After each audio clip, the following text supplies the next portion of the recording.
प्रपन्नाङ्गरागं प्रभाकाञ्चनाङ्गं जगद्भीतिशौर्यं तुषाराद्रिधैर्यम्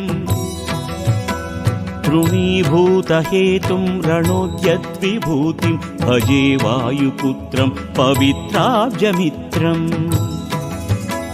भजे रामरम्भावनी नित्यवासं भजे बालभानुप्रभाचारुभासं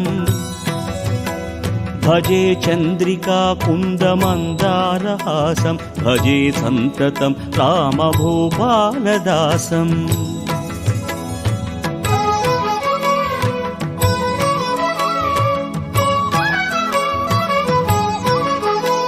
भजे लक्ष्मणप्राणरक्षाधिदक्षं भजे तोषितानेकगीर्वाणपक्षम्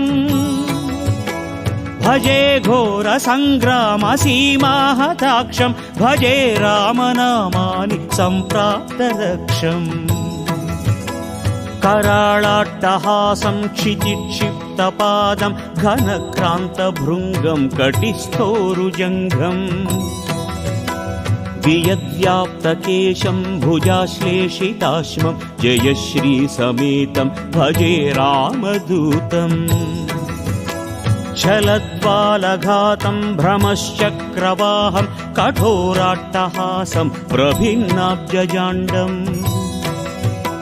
महासिंहनादाद्विशीर्णत्रिलोकं भजे चाञ्जनेयं प्रभुं वज्रकायम्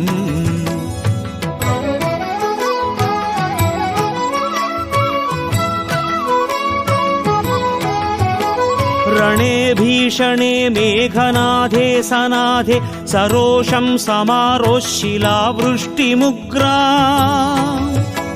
खगानां गणानां सुराणां च मार्गे नटन्तं महान्तं हनुमन्तमीडे घनद्रत्नजम्भारिदम्बोडिधारा घनदन्तनिर्धूतकालोग्रदन्तम् पदाघातभीताब्धिभूताधिवासं रणोक्षोणिताक्षं भजे पिङ्गळाक्षम् महाग्राहपीडां महोत्पातपीडां महारोगपीडां महातीव्रपीडा हरन्त्याशुते पादपद्मानुरक्ता नमस्ते कपिश्रेष्ठ रामप्रियाय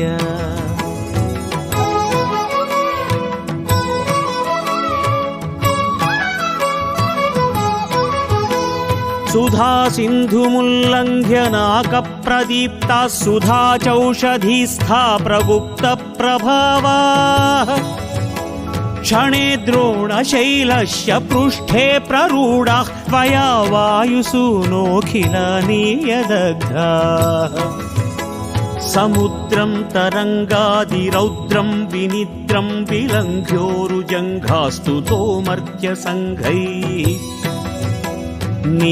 निरातङ्कमाविश्य लङ्कां विशङ्को भवानेव सीतातिशोकापहारी महायोगिनो ब्रह्मरुद्याद्यो वा न जानन्ति तत्त्वं निजं राघवस्य कथं ज्ञायते मादृशैर्नित्यमेव प्रसीद प्रभो मारुते ते नमस्ते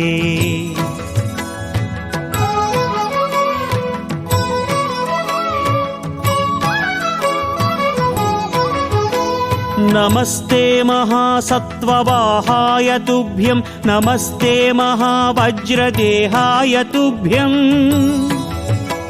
नमस्ते पराभूतसूर्याय तुभ्यं नमस्ते सदा रामभक्ताय तुभ्यं नमस्ते सदा ब्रह्मचर्याय तुभ्यं नमस्ते सदा वायुपुत्राय तुभ्यं नमस्ते सदा पिङ्गळाक्षाय तुभ्यं नमस्ते सदा रामभक्ताय तुभ्यम् हनुमद्भुजङ्गप्रयातं प्रभाते प्रदोषेऽपि वाचार्थरात्रेऽपि मर्त्यः